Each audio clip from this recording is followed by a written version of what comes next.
Bonjour, bonsoir. Alors tout dépend de l'heure à laquelle vous êtes tombé sur cette petite vidéo. Ça fait un petit moment qu'on ne s'est pas vu, ça fait un petit moment que je ne me suis pas exprimé, ni développé une pensée, ni une analyse sur une actualité bien précise. Alors, je vais essayer de rebondir sur l'actualité en Libye. J'ai reçu des petits messages, puisque j'ai eu à écrire des petits statuts sur le discours de Macron au Burkina. Donc ça n'a pas trop été bien compris. Est-ce que je rigolais? Je rigolais pas. Bref, je vais essayer d'être assez rapide. Vu qu'on aura traité normalement le sujet dans pas très longtemps sur l'émission Conscience Oblige sur les ondes de Nouvelle Radio. Alors, par où commencer? Ma logique, elle est simple, hein. Elle est simple. Les supports, ou le support en particulier, préféré des médias, préféré des pratiques journalistiques, s'appelle l'amnésie. L'amnésie, c'est-à-dire on vous fait voir ce que vous devez voir selon eux, entendre ce que vous devez entendre selon eux, afin de créer en vous, de cultiver en vous ce que j'appelle une mémoire sélective. Maintenant, qui dit mémoire sélective dit émotion sélective. Pourquoi? Parce que quand je vois une chaîne américaine, CNN, reliée de telles images, la logique veut que mes souvenirs viennent à me rappeler que c'est cette même chaîne-là qui est à la base de la propagande pour la déstabilisation de Muammar Kadhafi et son régime en 2011. Chaîne américaine qui, lorsque les Noirs se font tuer comme des lapins aux États-Unis, ne dit quasiment rien. Ou lorsqu'elle a même de montrer les Noirs là-bas qui meurent, elle les montre dans des conditions déplorables. Sachant que, n'oublions pas que l'esclavage en Mauritanie est une norme. C'est une norme. L'esclavage dans les pays arabes tels que le Qatar ou l'Arabie Saoudite, pareil. Sans oublier qu'en RDC, ce ne sont pas des hommes mais des enfants qu'on oblige à gratter le sol et à porter des sacs bourrés de coltan. Alors, je rebondis un peu parce que c'est ce que j'entends sur les réseaux en ce moment un peu, oui, boycotter, ne plus manger arabe, ne plus manger maghrébin, je sais pas quoi, bref, je ne sais pas ce que c'est de ne pas manger arabe, je sais pas, de boycotter, je sais pas. Moi, je mange pas arabe en général, ou si je mange le couscous, un couscous, c'est ma voisine qui le fait, voilà. Mais je pense que ça va un peu trop loin. Si on veut boycotter quelque chose, je pense, bah, c'est nos portables. Ceux qui sont fans des iPhones, tous les portables qui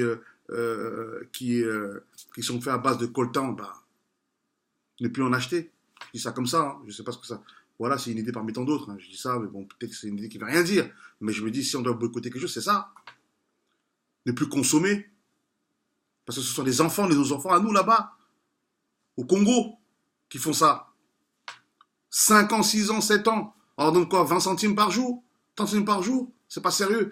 S'il y a une action aussi qu'on peut mener à un autre niveau ici à Paris, bah voilà que l'hiver arrive. Et c'est pas que dans Game of Thrones que l'hiver arrive. Le voici qu'il est là. Faire en sorte que aucun migrant, je dis aucun migrant, ne puisse pas affronter l'hiver, faute de vêtements.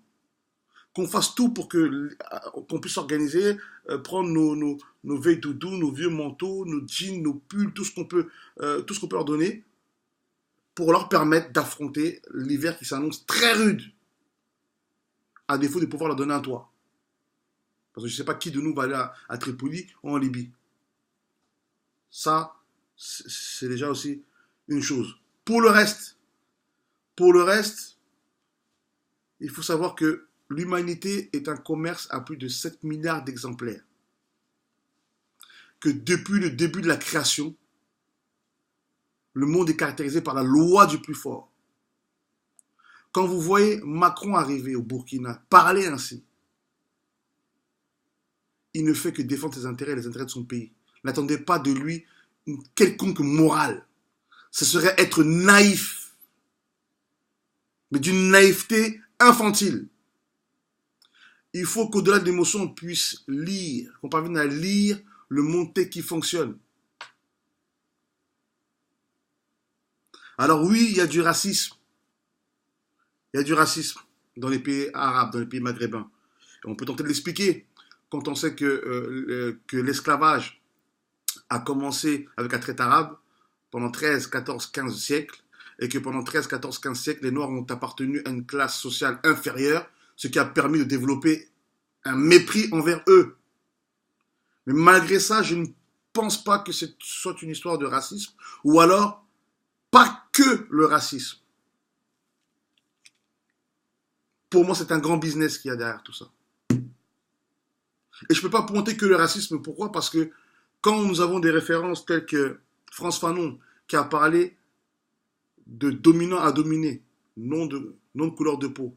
Quand vous avez des films que je vous conseille, pour ceux qui ne l'ont pas vu, peut-être, un film de Denzel Washington qu'il a fait en 2007, 2008 ou 2009, je ne sais plus, The Great Debaters, où on explique que l'histoire de ce monde, c'est le gros poisson qui veut à chaque fois manger le petit poisson et que sa couleur importe peu. Quand vous avez des Cheikh Anta Diop qui disaient ne cherchez pas à ce que la vérité ait une couleur. Lorsque vous parvenez à une vérité, c'est là et avancez avec. Lorsque vous avez des gens comme Malcolm X qui, tout au long de sa vie elle-même résume un peu le monde dans lequel on vit. Comment il est pensé. Quand vous voyez qu'au début de sa vie, il avait une vision manichéenne, noir, blanc, blanc, noir. Et que pendant ce temps-là, il n'a jamais été autant la couclouche des médias. On le laissait parler, c'était comme un spectacle. Et que vers la fin de sa vie, cherchant à approfondir sa foi, il va à la Mecque et il voit des Noirs, des Arabes, des Chinois, des Blancs aux yeux bleus prier, manger dans la même assiette. Il comprend que ce n'est pas un problème de noir, blanc ou de couleur de peau avec une autre couleur de peau, mais de dominant à dominer. Et c'est là qu'il n'a jamais été aussi dangereux. Et on l'a tué. Je suis dans une logique où je ne veux pas regarder l'autre. Ou alors je regarde l'autre pour voir comment il pense. Et dans un monde sans foi ni loi, c'est-à-dire que sans foi ni loi, ou alors des lois qui ne servent que les intérêts que ceux qui dominent, on ne peut pas s'attendre à autre chose. On ne peut pas s'attendre à autre chose. Il faut impérativement penser pour ne plus jamais réagir. Penser pour ne plus jamais surréagir. Penser pour agir concrètement à chaque fois. Et ne plus verser dans une émotion qui, à chaque fois, fait le bonheur de ceux qui veulent nous la fourguer. C'est ma pensée. C'est véritablement ma pensée. Voilà. Alors, est-ce que c'est parce que j'ai compris cela que non, il ne faut pas aller manifester? J'étais à la manifestation, ok. Le point positif que j'ai vu, le seul point positif que j'ai vu, c'est le nombre. Ça veut dire que on est capable de se mobiliser pour des choses. Il nous reste maintenant à calibrer tout ça, à faire les choses de manière chirurgicale et au quotidien. C'est-à-dire prendre conscience de ce qui se passe, avoir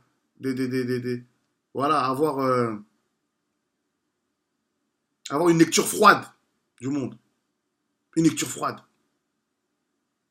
Parce que quand vous vous rendez compte aujourd'hui parce que si on parle de racisme là, on peut y aller, hein. Les Arabes, oui. Les Maghrébins, oui. Quand Macron dit, il ose dire que vous ne verrez jamais en fait que les trafiquants, c'est les Africains, vous ne verrez pas un Belge, un Allemand, un Français. Alors on s'étonne de cela, on devient fou. Mais parlons vrai. Mais il a raison. Il a raison. Mais est-ce qu'il est con quand il dit ça? Il n'est pas con. Il sait qu'il est à l'origine, ou son gouvernement et le gouvernement d'avant sont à l'origine de beaucoup de choses qui sont en Afrique. Mais c'est comme aller voir le diable et lui demander de se repentir. Mais jamais il le fera.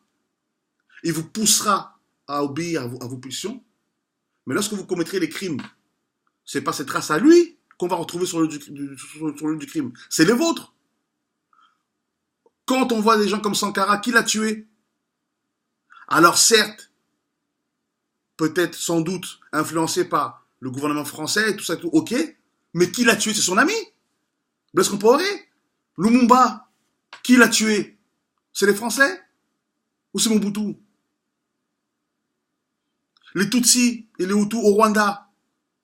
Alors oui, la France est derrière, la Belgique est derrière, ok. Mais qui s'en tué? C'est nous. Entre nous. Le président du Rwanda, qui l'a tué? Et on peut... La liste est longue. Alors, oui, dans un premier temps, l'Occident et sa politique et les gouvernements qui sont succédés pendant 30, 40 ans, 50 ans, 60 ans sont à la base de beaucoup de choses. Mais la première, c'est-à-dire que la cause profonde, les premiers responsables, c'est nous. Les premiers responsables, c'est nous, nos dirigeants, nos aînés. Et on peut aller loin comme ça. Je refuse cette logique d'accuser toujours les autres, de voir toujours les autres. Je ne m'attends pas à eux, ni à ce qu'ils soient compatissants, ni à ce qu'ils soient... Je ne m'attends pas à ça du tout.